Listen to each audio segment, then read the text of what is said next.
We're back with yet another Bleach Monday as the 9th episode of the 1000 Year Blood War arc has just been released. This week I'll be sharing my thoughts on episode 9 titled The Drop, which continues with Ichigo healing within Tenjiro Korinji's palace, and we quickly find out that this episode is very different from previous episodes as it has a major alteration of the sequence of events in comparison to how they are told within the manga, and this is of course done for the sake of pacing. Now, particular attention is placed upon a specific battle between two Kenpachis, which we have been looking forward to since the announcement of the Bleach anime, as episode 9 adapts material from chapters 520 all the way up until 524, but roughly 1.5 chapters worth of material is left out, so in total in episode 9 we have 3.5 chapters of manga material, which easily makes this episode the most slowest paced episode that we have had thus far. But despite this, there was still a lot of dialogue here to get through, as we have yet another batch of exposition heavy chapters, with Kiryu Hikifune explaining how her food works, with Shunsui speaking to the Central 46, and lastly the exchanges between Kenpachi and Unohana during the early portion of their battle. So before I give everything away in the introduction of this video, let's begin by discussing how this episode starts. Before the intro song, we see Nanao speaking with Shunsui as he tells her that they may be saying farewell to each other. This is after he reads a message from the Central 46 who have appointed him as the new head captain, and as captain of the 1st Division. Now we begin episode 9 with this incredible revelation. Following the intro song, we see that Ichigo's wounds have been healed as well as Renji's, and the two of them are sent to Kiryu Hikifune's palace. After they leave, Korinji comments on how Ichigo had exceeded his expectations. After he had punched him to test out if his wounds were truly healed, Ichigo had used his reflexes to strike him back, thus fracturing his fist. This remark from Korinji proves that Ichigo is no ordinary human, and he was able to counter the lightning fast Korinji, who now understands why the Soul King has taken such a liking to Ichigo. Following this, we catch up with Shunsui, who is visiting the Central 46, where he makes his proposal that he will agree to becoming the head captain as long as he is able to have 2 lieutenants. These lieutenants are of course the current 3rd seated officer for the 1st Division, Okikiba, who is aware of the affairs of the 1st Division, as well as Nanao, who will be able to handle Shunsui. He has his first task as head captain ready, as we learn that he wants Kenpachi Zaraki to learn Zanjutsu from none other than Unohana. The Central 46 are apprehensive about Kenpachi training since he has monstrous potential, and that there is no guarantee that they will be able to stop him if he becomes stronger and decides to rise up against the Soul Society in the future. But Shunsui reminds them that the Soul Society may not survive another attack from the Quincy, so they need to do whatever they can right now. Unohana Retsu is revealed to have also been referred to as Unohana Yachuru in the past, as we shockingly learn that she was in fact the 1st Kenpachi and the former captain and founder of the 11th Division. We then catch up with Ichigo and Renji, who end up using Kon to break their fall upon arriving within Kiryu Hikifune's palace. Now this is great that we get to see Kon's muscular form, because of course it was cut out from episode 8, so it's really nice that they've included it here. So of course some of the comedic exchanges after landing are cut short within the anime, as they are greeted by Hikifune, who begins to make food for them. She reveals that it is her job to make sure that the two of them leave here with their stomachs filled. After all of the fighting and then healing within the hot springs, the two of them are starved and begin to immediately dig in. But Ichigo starts to feel guilty that while they are up here taking warm baths and eating food, everyone within the Serete down below is training hard. But Renji reminds him here that the two of them needed to recover, because very shortly they're going to be going through their own intensive training,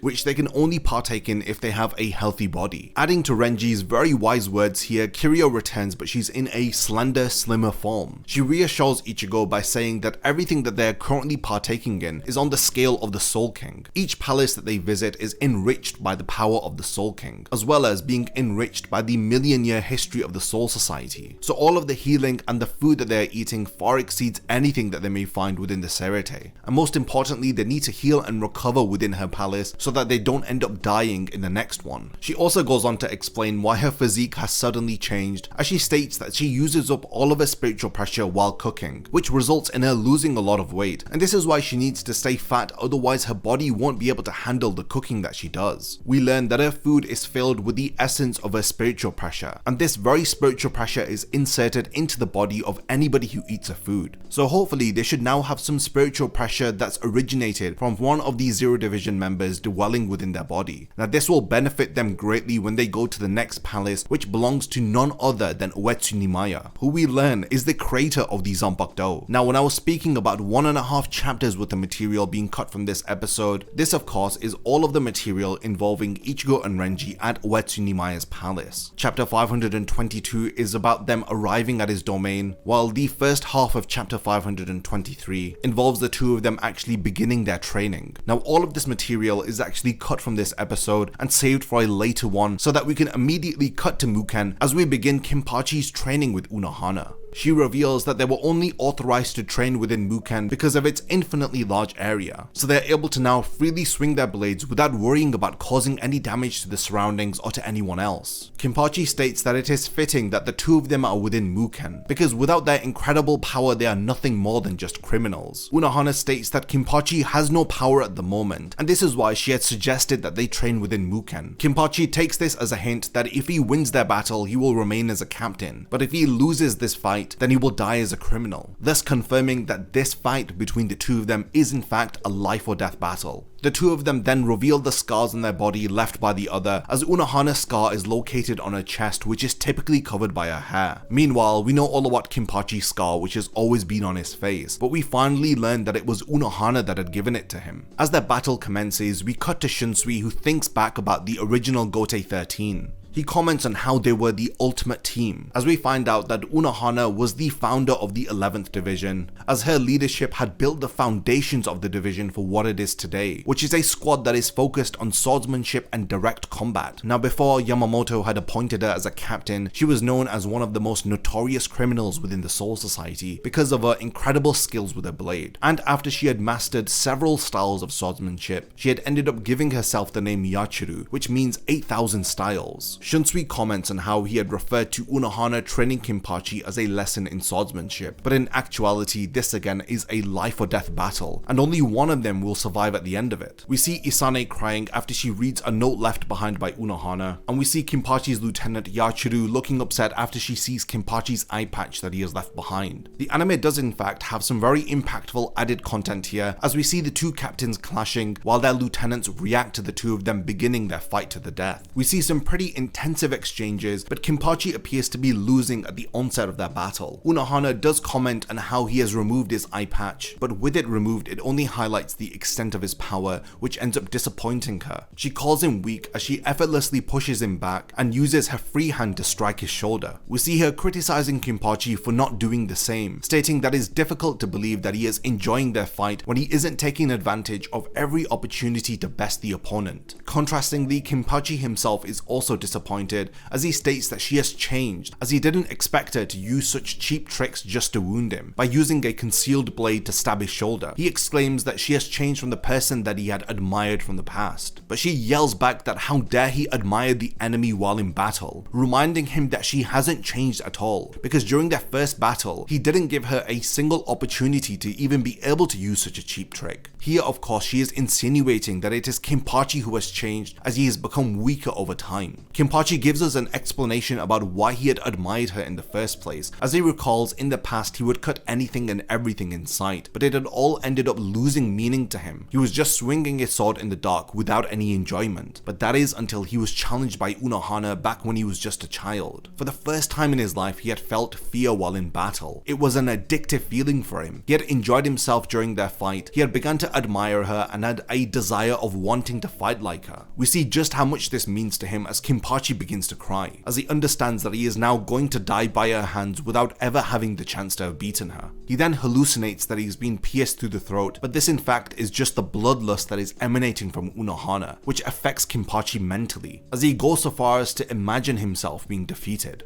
Now this may have been a hallucination, or she may well have just attacked him here and then ended up healing him immediately, but either way he snaps out of it as UNOHANA questions whether if his mind had wandered for a moment. Of course, the sadistic and maniacal maniacal Kenpachi just ignores this strange thought of being stabbed as he now focuses on their battle. This episode ends with UNOHANA stating that he will not die. In an internal monologue, she reveals that Kenpachi only gets stronger after each battle. While this may be a strength, it is in fact one of his biggest flaws, and it's something that he has placed upon himself. This is a flaw that UNOHANA feels responsible for, as she refers to it as her sin. Of course, we cut to the title card The Drop, as this vague cliffhanger is how the episode ends. We'll have to wait for episode 10 to learn about UNOHANA's sin, as we are teased with the continuation of their battle, and the anime completely alters the pacing of the manga here and cuts to UNOHANA versus Kenpachi deciding to save all of the material within Numaya's domain for either the end of episode 10 or hopefully episode 11. Episode 9 builds upon the stunning bright visuals that we have seen of the Soul King's palace from last week's episode, and this is contrasted against the warm atmosphere of the Soul Society that we see whenever we cut back to Shunsui, either when he's speaking with Nanao or when he's with the Central 46. Taguchi uses colors on screen here to convey to us the atmosphere and the mood of specific moments and areas within the world. Things are comedic and light-hearted within the Soul King's palace as Ichigo and Renji heal and recover, but meanwhile within the Soul Society the mood is intense and reflective, as Shunsui is appointed as the new leader and has to make some very difficult decisions right out of the gate. Then last but not least, we have the atmosphere of Muken during the start of Kenpachi and UNOHANA's battle, which we briefly get to see towards the end of episode 9. Here there is hardly any light as it is pitch black as we follow their encounter within the lowest level of the underground prison called Muken. Now I really love the constant change in scenery, lighting and atmosphere, and I think that episode 9 did a fantastic job of slowing down the pacing and letting us just sit in with the characters before things start to pick back up during the last 4 or so episodes of the first core of Bleach's 1000 Year Blood War arc. A good 3/4 of this episode is again set up and building upon the events of episode 8 as we spend a lot of time with Ichigo and Renji initially, and then of course we follow Shunsui as he comes to terms with being appointed as the new head captain.